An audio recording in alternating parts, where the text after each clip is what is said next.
Hey guys, welcome back for another video. We're going to talk about flexible sink taps, flexible toilet taps, such as these little floppy things right here, or as I like to use, the solid copper versions. This is what we used back in the day. I think it's a better option.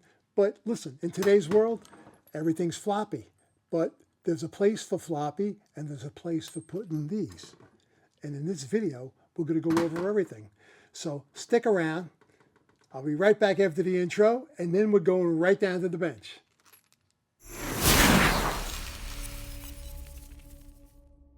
All right, YouTube warriors, in this video we're going to talk about the different options you have when tying in a sink or a toilet.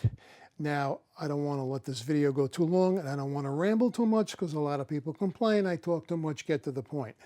So real quickly, when I started back in the day, we used the chrome-plated flexible copper tubes. These were semi-rigid, bendable. In my left hand, this is for a toilet with a nylon gasket. In my right hand, this is for a basin, available in 12 and 20-inch lengths. This is all we used. And you had to bend them, you know, if things weren't lined up the right way, we had to use a bending spring, which aided us in bending the copper without kinking it.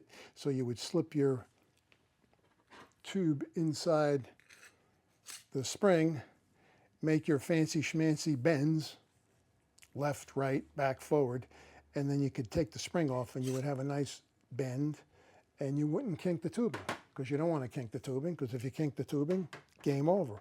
So we have evolved. Innovation. Innovation has gone from the solid copper chrome-plated versions to, and I don't have one here, but if you can believe it, they used to make them out of braided nylon. They were braided nylon and they were crimped in a similar manner to the stainless steel, but they've literally, I think, stopped making them, because I don't see them too often anymore. In my experience, those things would blow out on a regular basis. So if you have nylon braided basin supplies or toilet supplies, do yourself a favor and at the very least go out and get yourself some stainless steel versions. Now the stainless steel versions for toilets or basins are available in 12, 16, and 20-inch lengths. And although I don't think they look too cool in exposed situations, I know people use them. If it's an exposed situation, such as a pedestal sink or a really high-end toilet, and people are going to see it, I go the rigid copper way. And just to let you know that in today's world, these are available in chrome, in brushed nickel, in bronze, and they still make them in polished brass. So they're available in a lot of colors, even black. I've seen these in black. If you choose to go that way, it looks much better than using these stainless steel versions. Now, what is the stainless steel versions? I mean, simply put, inside of here is a rubber hose. I mean, there's no other way to say it. And the ends are crimped, just the way the nylon ones were, but these don't have a tendency, at least in my experience, to blow out the way the braided nylon ones did. And that's it. So the braided stainless steel is going to aid, God forbid that hose bursts. It's not going to just pop wide open and separate. The braided outer banding is going to keep it from doing that. And what we're going to do here is I'm going to jump over to the toilet. I just want to show you, I have off to the side here a toilet set up on the bench, and I'll just kind of go through the motions of substituting this braided stainless steel version for this, this copper version, and what I do to get that done. Now, also you're going to see, well, not here in New York too much, but in other parts of the country, this is PEX. This is a PEX tube. And when you buy these things, they come equipped with a nylon ferrule, and this is what you should use when putting these into a valve or an adapter. If you have a valve and an adapter and it comes with the chrome nuts and brass ferrule, and you're going to use a PEX tube, get rid of this ferrule. Because when you tighten this nut onto the valve or onto the adapter, you will cut into this tubing. And if you don't believe me, try it. So again, they come on the tube. They also sell them loose, so I buy them in packages of a dozen or so. I keep them in the truck because a lot of times I don't know what I'm going to run across. And let me bring something else up here while we're at it. If you look at some of the faucets today, such as Delta, Moen, they come with PEX tube. You can see here I cut this. They come with about 30 inches of hot and cold water PEX tube coming right out of the faucet. So when you take it out of the box, you got this long 30-inch piece of PEX tube. And on the end, these are pre-installed gaskets. And you would, they actually have nuts on them as well. This one is cut, that's why the nut is missing. But they have pre-installed gaskets on them like that. And so you would simply do this. Now, if for some reason you didn't want to loop-de-loop the 30-inch supply lines under the sink, sometimes if the water lines are very up close to the faucet, I mean 30 inches is way too much. So you could either loop them, make circles, and you know, make a complete 360 and go up to the faucet, or in a case like I do, is I cut them. And then what I'll do is I'll put my nut on here, followed by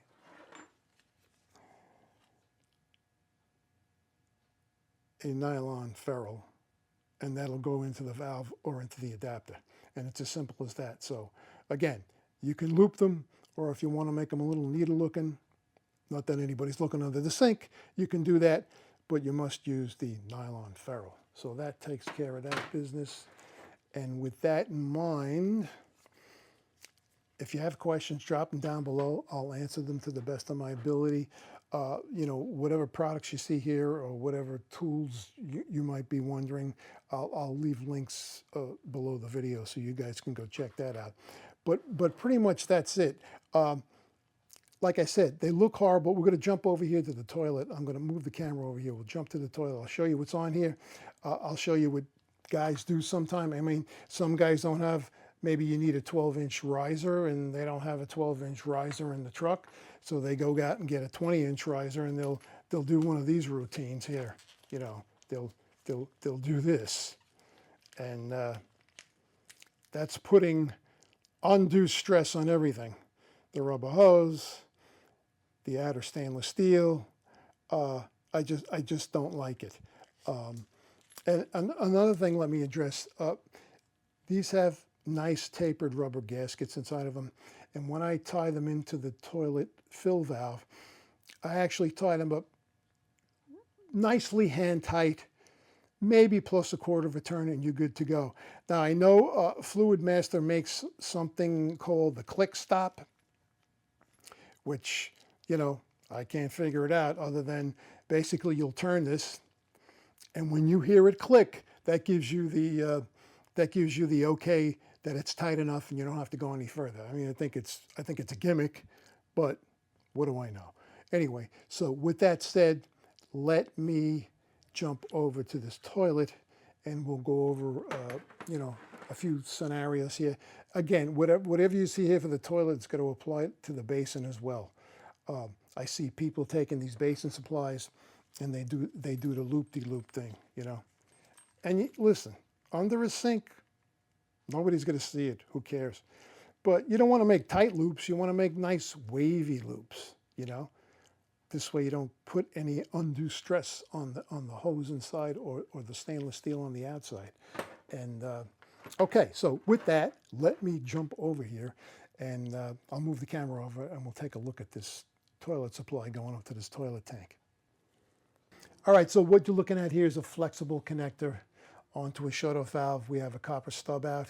No, you don't mix copper with black pipe. This is just to hold it in place so I can make the demonstration for you. But you can see here that there's a little slack in there, and that's because the distance between here and here is a little less than 12 inches. So the slack has to go somewhere, and usually that's what you'll do. You'll bend it to the left. You know, you can bend it to the right. You can go sideways. You can go either way, but you know, to me it looks crappy. But more crappy than this, let me tell you what looks really bad. So let me take this off.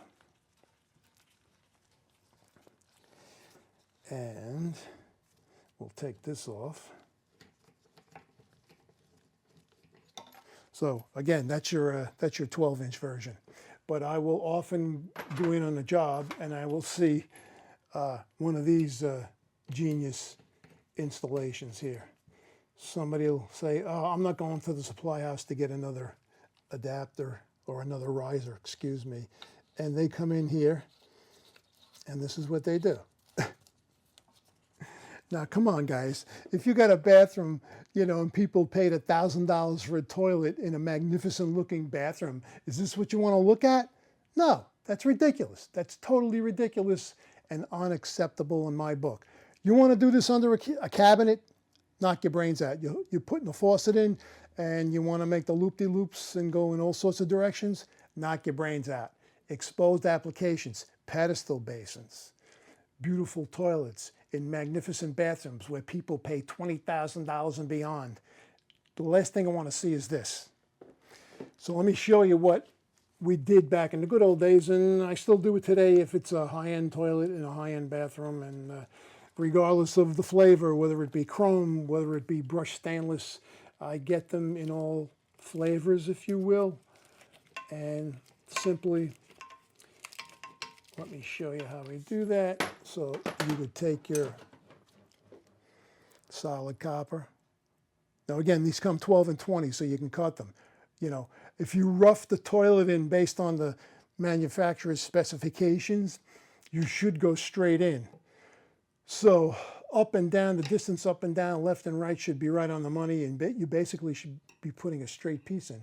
But if you can see here, with my gasket up against there, if you can see my tube is going to be a little long. And what I am going to do is, I am going to, with my finger, actually you should get a marker. You know what? I'm going to get a marker. Hold on. All right, guys, I marked it off camera and cut it. And if you don't believe me, there's the piece. So what we're going to do next is we're going to get our nut for the top, which is plastic. Back in the day, these were brass. The fill valves were brass. We're going to put our nut on there. We're going to get our bottom chrome nut and brass ferrule. In addition to cutting it, I had to put a slight kick in it, if you will. And what I'm going to do is I always catch my bottom nut first. I don't drive it home. I just catch it. And as you can see, because the toilet must have moved up on the bench, it wasn't going exactly straight in, and that's okay. I got a slight mild little you know, kick in this, and then I'm going to come up and I'm going to catch my top nut. And what I always like to do, whether this be a toilet or a sink, I always make my top nuts up first. So this is going to go hand tight, plus maybe a quarter, half turn. And when you do that, this is ever going to so slightly rise just a bit inside the valve. You're not really going to see it. But if you tighten the bottom one first, and then attempt to tighten the top one, and there's no play in this water line, you're going to put a strain on this. If you have wobble in the water line coming out of the wall, left and right, up and down, by all means, that'll work. But if it's coming out of the wall and it's solid, and you make this nut up first and you tighten this, and this is starting to put like an upward strain on there, not good for this plastic nut. So then after you make the top up, and by the way, this applies to a sink too. I always make my top nuts up first. The last ones I make up at the bottom. And then you can come in with your trusty, especially in exposed situations. I have my channel lock with no teeth on here, so I won't make any marks. Or you can come in with an adjustable wrench and you can whack that up. Now I ask you guys, what looks better? That or this? It's no contest. Or even worse than that, this. I mean, come on, who does this? You get people that spend thousands of dollars on a toilet. I mean, you know, toilets, high-end toilets, $1,000, $1,500. They spend $20,000 plus to put a bathroom in. You want to be looking at these ridiculous-looking things? I think not. Now, if you're working on a sink, you're under a cabinet, knock your brains out. Make your loop-de-loops and go crazy. But if it's an exposed toilet, high-end toilet in a high-end bathroom, you got beautiful pedestal basins. Use these solid connectors. Again, they're available in chrome. They're available in polished brass, in brushed nickel, in bronze, in black. They look so much better exposed. It's just that we got into this lazy way of doing things, and that's the way it is. What can I say? Unfortunately, this is the way it is in this world. Now, let me bring one more thing up here. This was down on the bench. I didn't mention anything about it. This is an extension tube. This is the 20-inch, and we used to call it a Delta extension tube. A lot of times the water lines are far away from the fixture, and even 20-inch basin supplies don't reach. And so you can find 30-inch basin supplies, but if you can't find them, you could most certainly use a 20-inch extension, and then you can come in here, depending upon how far away you are, you can stick your 12-inch extension in there. You would stick that in there, tighten that up, and now you basically got, I got 32 inches in total here in my hand. And these here, I don't have one up on the bench, but they are available in this. So you'll have this side to go on the valve, and on the other side, you'll actually have crimped in the other end. You'll have one of these on the end, so you can extend whatever you have to extend, even if you want to extend two stainless steel versions together. And that's it, guys. I also want to mention, you know, if you're doing a new bathroom from scratch and you use the manufacturer's specs, the rough-in measurements, you should be coming out from the wall dead on center from this fill valve, and left and right, you should be exactly in the right spot. And that's it, guys. So any comments, leave them down below. Any questions, please leave them down below. And that's it, guys. And I will see you soon in the next one. So there you go, guys. Now, are you a floppy installer, or are you a solid copper installer? In exposed situations, I'm going with the solid copper, whether it be chrome, polished brass, brushed stainless, bronze, black. That's the way I'm going. For an exposed high-end toilet, exposed high-end pedestal basin, that's the way I'm going. Underneath the sink, you want to make your loop-de-loops, knock your brains out. But in my book, the solid version is the way to go. At least that's the way professional plumbers do it. Guys, I want to thank you for stopping by the channel again. If you're not already subscribed, hit that subscribe button. Also, hit that notification bell so you know when I post new videos. But the most important thing you can do is give me a thumbs up.